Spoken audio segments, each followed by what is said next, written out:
नमस्कार, news state Uttarakhand Uttar प्रदेश में आपका स्वागत है। मैं हूं अजय और ये है स्वस्थ प्रदेश, यानी आपकी सेहत कैसे बेहतर हो, हम बात करते हैं इस प्रोग्राम में। चोट लगना हमारे लिए बेहद आम बात है। छोटी मोटी चोट लगती रहती है, खेलते कूदते या फिर कोई काम करते हुए कई बार हमें चोट लग जाती है। गंभीर चोटों का तो हम इलाज करा लेते हैं, लेकिन छोटी चोटों को हम अक्सर नज़रअंदाज कर देते हैं। लेकिन क्या ये सही है या फिर ये लापरवाही हमारे लिए खतरनाक साबित होती है? इन्हीं पर हम आज बात करेंगे। हमारे साथ मौजूद है खास मेहमान, orthopaedic surgeon doctor Ajay Pawar साहब। क्या मैं सही कह रहा हूँ, ऑर्थोपेडिक सर्जन? जी।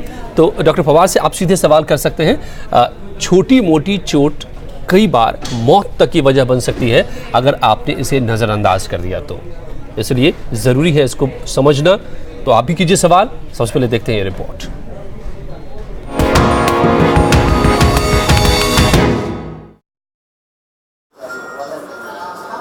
कहते हैं बहुत दर्द देती है पुरानी चोट, लेकिन ऐसा तब होता है जब हम चोट को नजरअंदाज कर देते हैं, उसके इलाज में लापरवाही बरतते हैं। रोजमर्रा के कामकाज, खेलकूद या फिर किसी तरह से हमें कई बार चोट लग जाती है।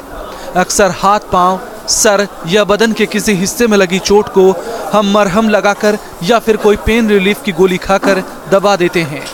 ये चोट पूरी तरह ठीक नहीं होती। नतीजा ये होता है कि चोट अंदर ही अंदर नासूर की तरह बढ़ती जाती है और लंबे अरसे बाद अचानक गंभीर परेशानी के साथ उभर कर बाहर आती है। ज्यादातर चोटें हमारी हड्डियों में लगती हैं। कई बार चोट की वजह से हड्डियां टूट जाती हैं और कई बार चोट से लिगामेंट या फिर मांसपेशियों के टिश्यू को नुकसान पहुंचता है। कुछ दिनों में ऐसा लगने लगता है कि चोट ठीक हो गई, लेकिन मौसम बदलते ही ये चोट दर्द देने लगती है। कई बार टूटी हुई हड्डियों का ठीक से नहीं जुड़ना भी इसकी वजह बनता है। घुटनों की हल्की चोट के साथ लापरवाही हुई तो मामला गठिया तक जा सकता है। सिर हमारे शरीर का बेहद अहम लेकिन बेहद नाजुक हिस्सा है।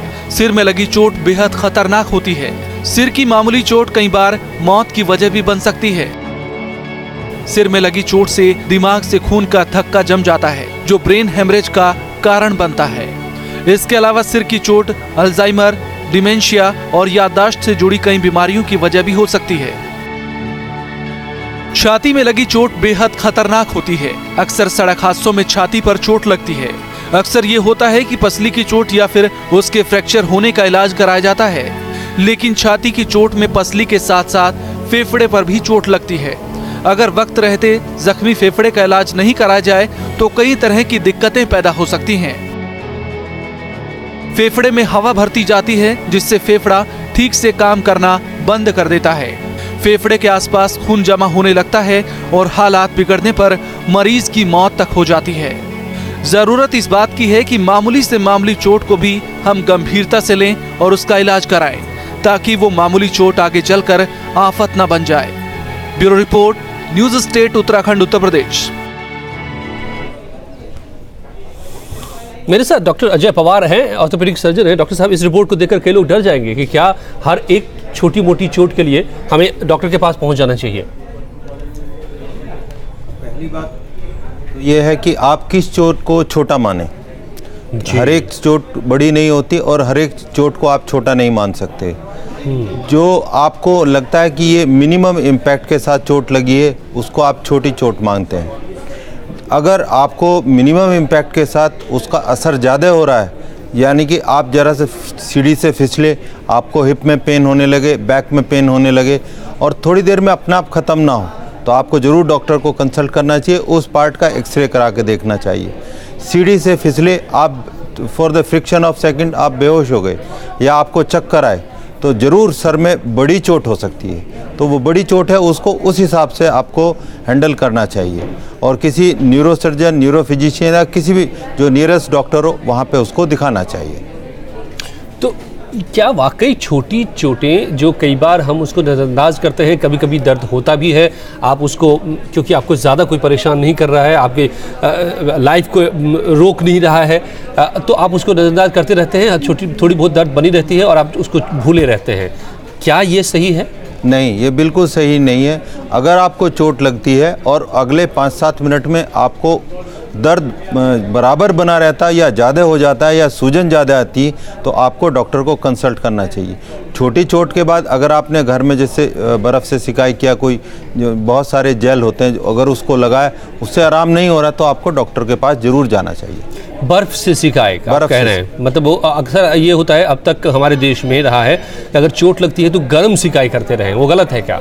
गर्म सिकाई करने से हमेशा दर्द बढ़ेगा। अच्छा। जहाँ चोट लगती है वहाँ पे इंटरनल ब्लीडिंग होता है, मसल्स अंदर मसल्स होती हैं, सॉफ्ट टिश्यू या स्किन जो भी है वहाँ इंटरनल ब्लीडिंग होता है। अगर उस वक्त आप गर्म सिकाई कर देंगे तो अंदर जो है ब्लीडिंग बढ़ जाएगा।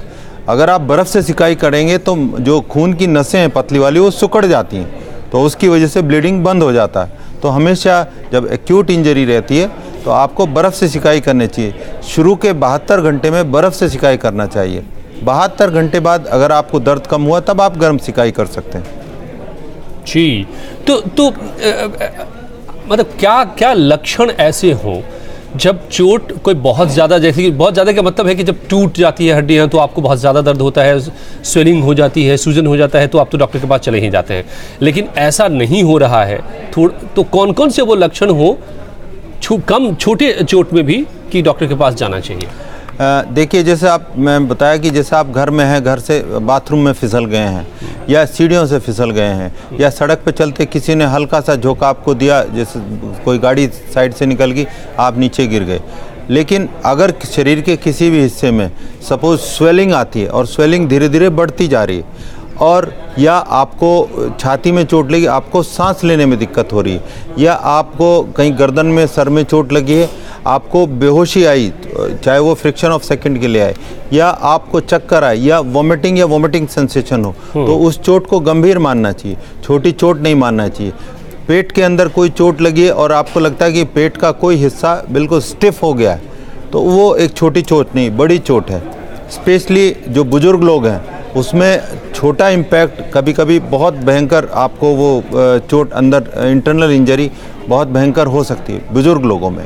तो बड़ी चोट, कोई भी बड़ी चोट हो सकती है, ये देखना कि उसका इम्पैक्ट कैसा है, इसका असर आप पर कैसा हो रहा है, और उस चोट लगने के बाद आप क्या क्या महसूस कर रहे हैं, उस पर गौर करने की ज़्यादा ज़रूरत रहती है। राहुल जी हैं सहारनपुर से जुड़े हुए, पूछिए सवाल। मेरे को ये कमर में दर्द की प्रॉब्लम है सर, काफी सालों से। राहुल भाई, क्या आपको चोट लगी थी?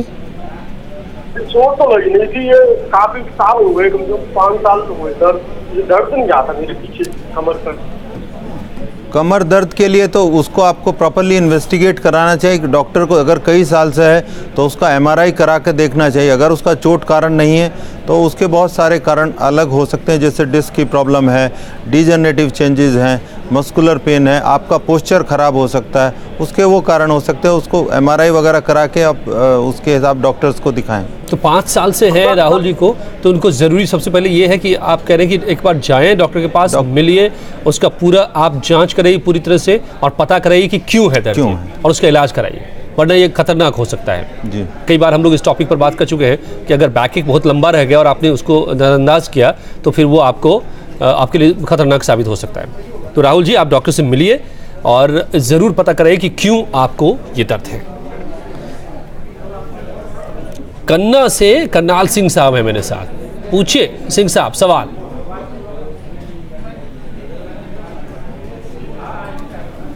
सिंह साहब पूछिए सवाल। नहीं जा रही आवाज। डॉक्टर साहब जी जी पूछिए। हाँ जी पूछिए। हेलो, आपकी आवाज आ रही है सिंह साहब, आप पूछिए सवाल। क्या जानना चाहते हैं आप डॉक्टर साहब से? हमारे पेट में पानी भरता है। हालांकि ये विषय नहीं है हमारा आज। हमारे पास हड्डी के डॉक्टर हैं, पेट के डॉक्टर नहीं है आज।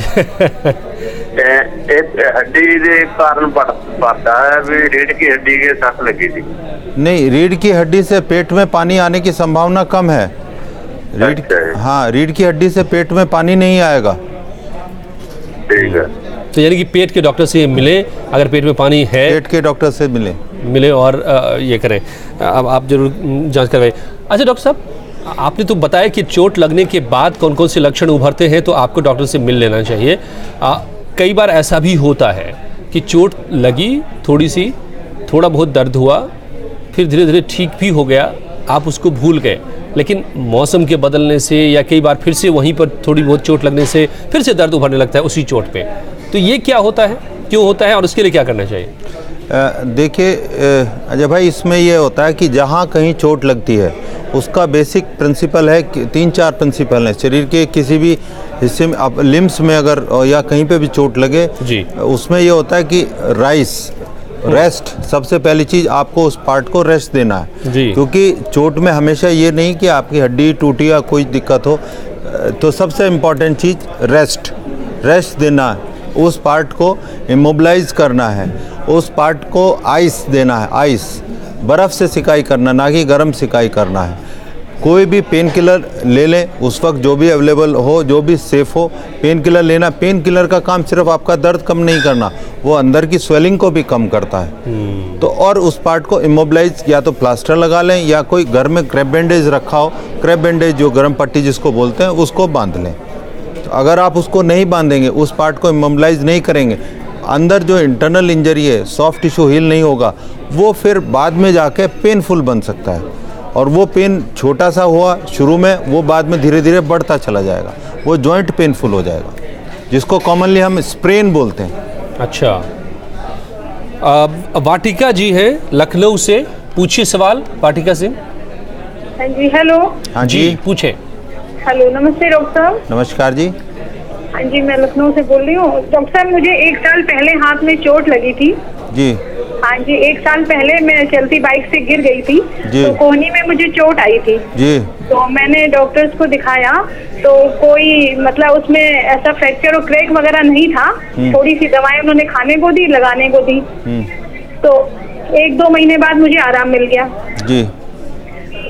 उसके बाद फिर अभी काफी साल भर हो गया, अभी मुझे इमीडिएटली एक 15-20 दिन पहले एकदम से हाथ में बहुत ज्यादा, कंधे से पीठ से लेके और कोहनी तक काफी तेज खिंचाव सा और दर्द रहने लगा।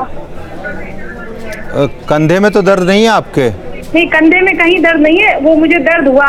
फिर मैंने डॉक्टर्स की सलाह लेके ही, उन्होंने कैल्शियम की कुछ गोलियां लिखी, वो मैंने खाई, सेलकॉल वगैरह, तो 1 महीने तक। हाँ जी जी जी, बताइए।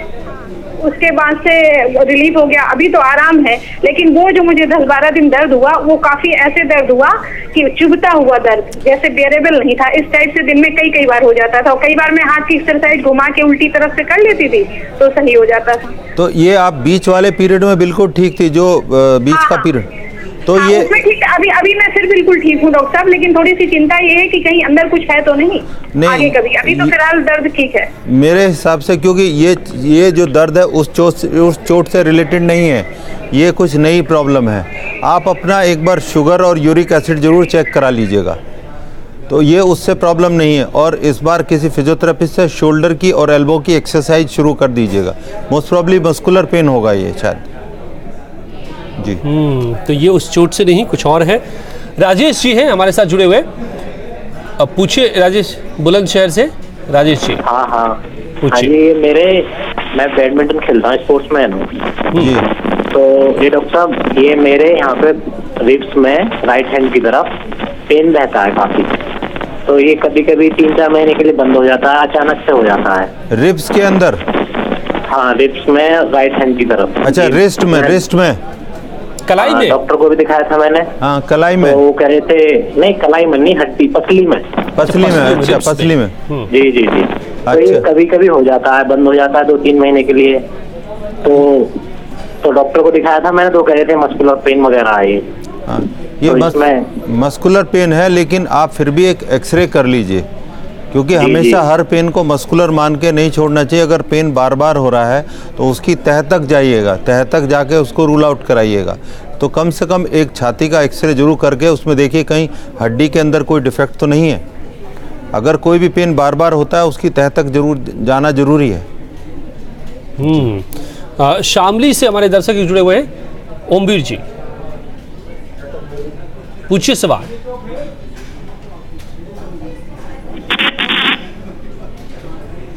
नमस्कार जी। नमस्कार जी। नमस्कार जी। नमस्कार जी। बताएं, पूछें। सवाल ये 2 साल पहले मेरी कमर की जो है दबाव पड़ने के कारण कमर में दर्द हो गया था जी। 2 साल पहले कमर में दबाव पड़ने से जी। ठीक है, फिर क्या हुआ? उसके बाद मैं बेड रेस्ट किया, थोड़ी दवा खाई, आराम होगा जी। जी, तो फिलहाल अब अगर कुछ काम करूँ फिर दोबारा हो जाए जी। किस तरह के काम करने से दर्द होता है? जी, कि क्या वजन उठाने से, झुकने से दर्द होता है? वजन उठाने से ही हुआ था जी, कमर में जो हुआ था। नहीं, किस कौन सी एक्टिविटी के बाद दर्द होता है? क्या करते हैं आप तो दर्द होने लगता है? जी, देखिए ओमवीर जी, जब तक ये नहीं पता चलेगा कि दर्द किस एक्टिविटी से होता है, नंबर 1 आपको अगर ये ध्यान करिए कि किस एक्टिविटी से दर्द होता है। जिस एक्टिविटी से दर्द होता है उस एक्टिविटी को ना करें। दूसरा, एक फिजियोथेरेपिस्ट के पास जाकर कमर के कुछ व्यायाम सीख लें कि वो पर्टिकुलर कमर की मांसपेशियों को स्ट्रेंथन करने के व्यायाम हैं, वो नियम से करें। क्योंकि कमर दर्द जिस हिसाब से आप बता रहे हैं शायद वो नस के ऊपर कोई दबाव होगा, तो अगर मांसपेशियों की एक्सरसाइज आप करेंगे तो उससे आपको रिलीफ मिलेगा। प्रभा जी हैं आगरा से, पूछिए सवाल। हाँ जी जी पूछिए। जी डॉक्टर साहब नमस्ते। नमस्कार जी। डॉक्टर साहब, मेरे को 12 साल पहले एक छोटी सी हल्की सी चोट लगी थी जी। पीठ में, मतलब नीचे ऐसे गिर गई थी मैं जी। तो उससे मेरे को उसके 10-12 दिन बाद फिर मेरे को हल्का सा दर्द हुआ जी। पीठ में, एक साइड लेफ्ट साइड जी। तो ऐसे छाती के पीछे। तो अब मैं वो दर्द इतना बढ़ चुका है कि पूरी पीठ में हो गया, पूरी पीठ की नसें ऐसे तनाव में आ जाती हैं और पूरी रीढ़ की हड्डी भी दर्द करती है। अगर मैं रात को खाना खा लेती हूँ, खाने के बाद मैं सो नहीं सकती पूरी रात, बस वही 1-8 घंटा सोती हूँ। दर्द 10-12 साल से लगातार है? हाँ जी। आपकी एज कितनी है? मेरी एज है 42। 42। तो यूजुअली 10-12 साल से अगर दर्द लगातार है तो खाना खाने से कमर दर्द का कोई मतलब नहीं होगा। बहुत ही कुछ रेयर कंडीशन होती हैं जिसमें खाना खाने के बाद दर्द कमर में होता है। ऐसी वो भी कंडीशन 10-12 साल तक नहीं चलेगी। आप प्रॉपरली एक डॉक्टर को, ऑर्थोपेडिशियन को वहाँ पे दिखाइएगा, जिससे वो कमर की एटलीस्ट वो MRI करके देखें। और 12 साल से कमर में दर्द है, उसका कुछ ना कुछ डेफिनेटली एक कोई कारण ज़रूर होगा। दिखाया आपने कभी कि डॉक्टर को? नहीं, वो पेन किलर दे देते हैं बस। तो नहीं, उसको इन्वेस्टिगेट कराइए, कम से कम एक MRI कमर का कराइएगा, उससे पता चलेगा कि क्या कारण है। जी प्रभा जी, तो आप एक MRI ज़रूर आप करवाइए और तब डॉक्टर से जांच करवाइए कि आखिर किस वजह से दर्द हो रहा है। डॉक्टर साहब, अब हमारे पास आखिरी मिनट बचा हुआ है। क्या छोटी दर्द अगर आप इग्नोर करते रहे तो एक अपनी रिपोर्ट में मैं देख रहा था कि मौत तक हो सकती है, क्या ऐसे हालात भी बन जाते हैं क्या? बिल्कुल, जैसे अभी आपके उसमें बताया था कि अगर कोई सर में चोट लगी है, सर की चोट को कभी भी डॉक्टर के पास आप जाइए, आपने कहा सर में चोट लगेगी तो कोई भी हॉस्पिटल कहेगा आप एडमिट हो जाइए, आपको 24 घंटे ऑब्जर्व करना पड़ेगा। ये सही है, हो सकता है आपको छोटी चोट लगी, अंदर छोटा मिनिमम ब्लीडिंग शुरू हुआ, इवन आपने CT स्कैन कराते हैं तो शुरू की स्टेज में आपको ब्लीडिंग नहीं पता चलता, धीरे धीरे वो इकट्ठा होता जा जाता है, आपको 4-5वें दिन अचानक आप बेहोश होकर गिर जाएं, तो वो लाइफ थ्रेटनिंग कंडीशन है। ऐसे ही जैसे आपकी रिपोर्ट में चेस्ट का दिखाया, कहीं कोई अंदर रिब इंजरी, जो रिब केज होता है, पसलियाँ जिसको बोलते हैं, उसके फ्रैक्चर इतने इंपॉर्टेंट नहीं है। रिब की वजह से इंटरनल लंग को कहीं चोट लगी तो वहाँ से एयर लीक होने लगती है, वो लाइफ थ्रेटनिंग सिचुएशन हो जाती है। पेट के अंदर कोई चोट लगी, जैसे मजाक करते किसी ने घुसा मार दिया, अंदर कोई बावल को, इंटेस्टाइन है स्मॉल एंड लार्ज इंटेस्टाइन, किसी बावल को अंदर कोई रप्चर हुआ तो उसकी वजह से लाइफ थ्रेटनिंग सिचुएशन बन जाती है। तो छोटी चोट खतरनाक नतीजे हो सकते हैं, नज़रअंदाज नहीं कीजिए। अगर चोट के बाद ज़रा से भी लगे कि जल्द ठीक नहीं हो रहा है और कुछ परेशानियां पैदा हो रही हैं, जो डॉक्टर साहब बता भी रहते हैं परेशानियों किस तरह की परेशानियां हो सकती है, तो डॉक्टर के पास ज़रूर चाहिए। बहुत बहुत धन्यवाद डॉक्टर पवार आपका हमारे साथ आने के लिए। ये था आज का स्वस्थ प्रदेश।